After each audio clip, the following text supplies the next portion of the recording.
I'm a parent. I've got 4 children. 2 of them are here.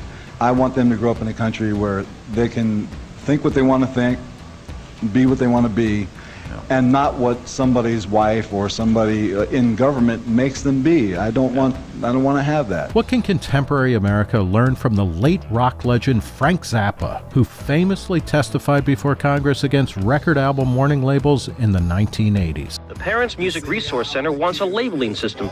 Frank became the go-to person because nobody else in the record industry showed up.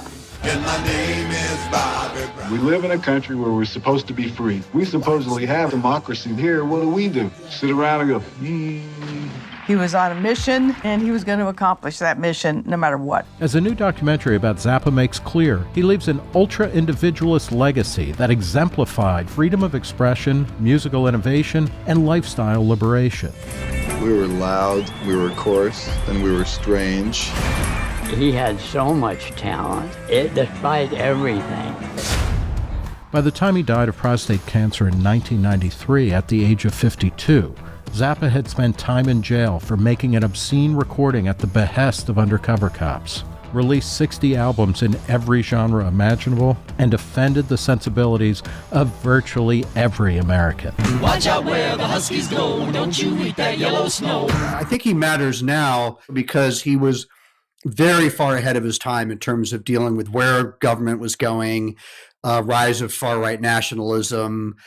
He was very anti-authoritarian, very anti-fascist, and very pro-citizens' rights. But he also saw the tech revolution coming. So in all of these extremely interesting ways, Zappa was ahead of the curve. Documentarian Alex Winter explores Zappa's commitment to free expression throughout the film, including when in the 1980s, a group of senators' wives formed the Parents Music Resource Center, or PMRC, and pushed for warning labels on music with lyrics they found offensive because of sexual content, glorification of drug use, and satanic imagery. Zappa emerged as one of the very few rock musicians who pushed back, appearing before Congress to defend free expression.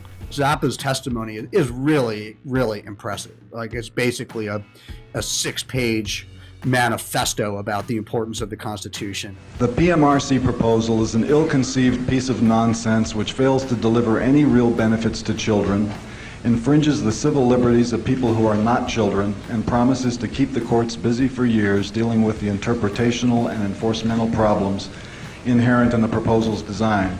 It is my understanding that, in law, First Amendment issues are decided with a preference for the least restrictive alternative. In this context, the PMRC demands are the equivalent of treating dandruff by decapitation. It's interesting because in retrospect, a lot of people look at those hearings as a failure because they ended up with the advisory sticker. But the fact is what the PMRC was trying to do was censor content at its root. So to end up with an advisory sticker, which became basically a badge of honor for any artist who wanted to appear legit, it was a huge victory and an enormous setback for this sort of autocratic notion of policing culture in such a ludicrous way. And we find ourselves, in a similar time. I'm sure Zappa would have been very vocal of what's going on now. But it did, I think, put him on the map in terms of a certain generation who may not have come to him in the 70s or even, in the early 80s, who suddenly realized he was out there battling for them. He was very eloquent, very accessible, very smart, and hilarious. And he made great music. So I think it woke a lot of people up to him, actually. Zappa's defense of individualism and free speech had an international audience, too. In 1990, Vaclav Havel, the dissident playwright who became the first president of post-communist Czechoslovakia, invited Zappa to Prague, where he received a hero's welcome for inspiring resistance to authoritarianism. There were thousands of people at the airport. They all knew who he was. He really was a symbol of freedom for them.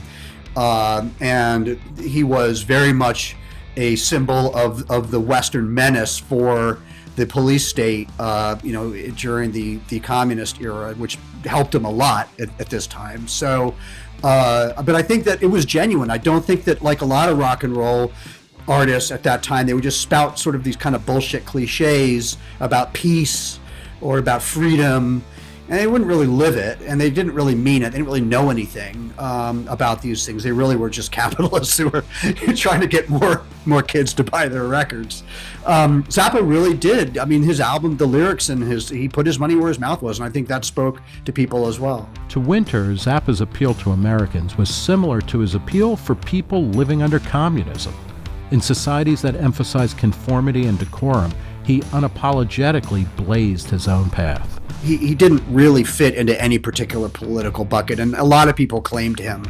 I think that Zappa was, at heart, anti-authoritarian, very pro-individual liberty. He was not super anti-government. He just was anti-government corruption, malfeasance, and very pro-citizens' rights.